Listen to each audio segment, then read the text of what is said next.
KKB di Papua hingga kini masih bisa berkeliaran bebas. Banyak anggota KKB yang tak dikenali oleh TNI Polri. Saat berpapasan dengan TNI, anggota KKB ini kerap berbohong dan menutupi identitas mereka. Seperti kisah yang terjadi baru-baru ini, kisah ini terjadi saat prajurit TNI tengah melakukan patroli.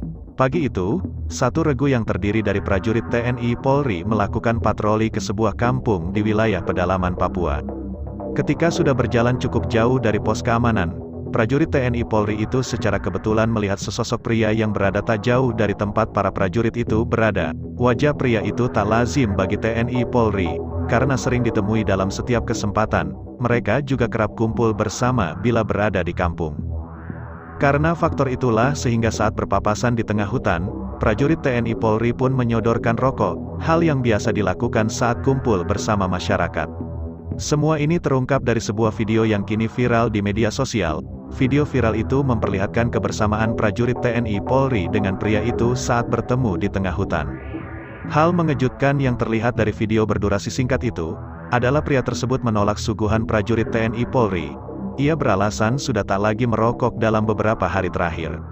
Alasan itu sepertinya dibuat-buat, karena beberapa saat sebelumnya, pria itu terlihat membuang puntung rokok manakala ia belum menyadari kalau prajurit TNI Polri sedang berada di dekatnya. Bagi TNI Polri, sikap pria itu tak dipersoalkan, hanya saja ada hal yang sedikit mengganggu benak para penegak kedaulatan NKRI tersebut, sebab ketika ditanya sedang berbuat apa di hutan itu, pria tersebut menjawab sedang bekerja kebun. Padahal peralatan yang dibawa bukan parang tetapi busur dan anak panah. Selain itu, ekspresi pria itu tak seperti biasanya, matanya jelalatan dengan sikap yang tak lagi bersahabat. Melihat perubahan sikap itu, prajurit TNI Polri pun tak mempersoalkannya. Pria itu dibiarkan melanjutkan pekerjaan jika benar-benar sedang membersihkan rerumputan di kebun. Makanya, prajurit berseragam loreng itu memilih melanjutkan perjalanan ke arah perbukitan yang lebih tinggi. Ketika berada di tempat yang agak tinggi, prajurit TNI Polri mencoba mendeteksi situasi di sekitar kawasan hutan, termasuk menengok kembali ke arah pria tersebut. Betapa kagetnya ketika dari balik teropong, prajurit TNI Polri menyaksikan pria tersebut telah berada bersama beberapa pria lain yang menenteng senjata api.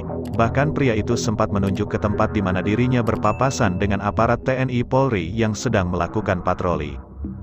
Masih dari balik teropong, terlihat 3 di antara beberapa anggota KKB itu, memegang senjata api laras panjang dan siap menembak. Anggota KKB itu tak tahu, kalau pasca berpapasan dengan pria itu, prajurit TNI Polri lantas mengambil jalan lain menuju bukit yang dituju. Lantaran anggota KKB menyangka kalau prajurit TNI Polri masih berada pada jalur tersebut, mereka pun bersiap-siap untuk melakukan penyerangan. Pada saat itulah prajurit TNI Polri mencoba menembak dengan sasaran batu kecil yang bertengger di atas batu besar, persis di samping pria bersenjata. Mengingat senjata yang digunakan prajurit TNI Polri itu berperedam suara, sehingga anggota KKB pun tak tahu dari mana arah datangnya amunisi TNI Polri tersebut. Para pria yang adalah awak TPNPB, OPM lantas melepaskan tembakan balasan yang dilakukan secara membabi buta. Tembakan balasan itu tentu saja tak mengenai sasaran, yakni prajurit TNI Polri. Hanya saja, tembakan anggota KKB itu membahayakan warga lain yang mungkin sedang melintasi hutan tersebut. Olehnya, prajurit TNI pun terpaksa melepaskan amunisi ke arah 3 pria bersenjata yang sedang melepaskan tembakan itu. Hanya dengan beberapa peluru, ketiga pria itu tamat riwayatnya. Tubuh mereka jatuh dan terguling ke arah samping, sedangkan 2 pria lain termasuk lelaki yang dijumpai sebelumnya yang menenteng busur dan anak panah, tidak diapa-apakan oleh prajurit TNI Polri. Seusai insiden baku tembak itu, prajurit TNI Polri pun memilih melewati jalan memutar untuk kembali lagi ke pos keamanan. Ketika hari menjelang sore, 2 pria yang masih lengkap dengan busur dan anak panah, mendatangi pos keamanan lalu melaporkan tentang insiden baku tembak yang terjadi di tengah hutan beberapa jam sebelumnya. Kedua pria itu melaporkan hal yang bukan sebenarnya. Mereka menuturkan bahwa TNI Polri telah menembak mati warga sipil yang sedang berkebun di tengah hutan. Keduanya tak mengira kalau yang menerima laporan tersebut adalah salah satu prajurit TNI yang baru saja pulang dari lokasi baku tembak tersebut. Dari laporan yang disampaikan itu terungkap jelas betapa anak buah para panglima KKB di tanah Papua itu telah memutarbalikkan fakta.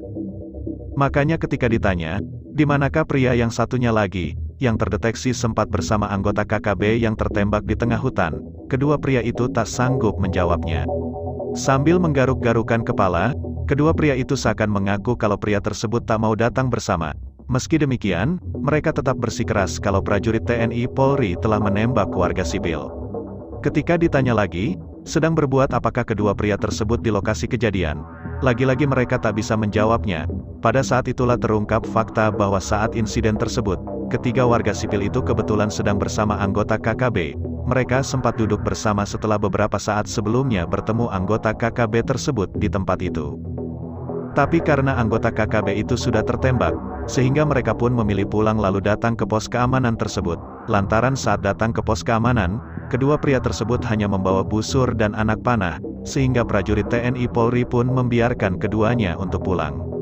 Untuk mencairkan suasana sebelum dibolehkan pulang, kedua pria itu pun diajak untuk menghentikan aksinya agar warga tak panik atas perbuatannya. Mungkin karena baru menyadari bahwa tindakannya membahayakan orang lain, kedua pria itu pun secara sukarela menyerahkan busur dan anak panah kepada aparat TNI Polri. Beberapa saat kemudian, keduanya pulang tanpa membawa senjata tradisional miliknya. Dengan rokok di tangan, mereka berjalan sambil sesekali menjawab sapaan aparat keamanan.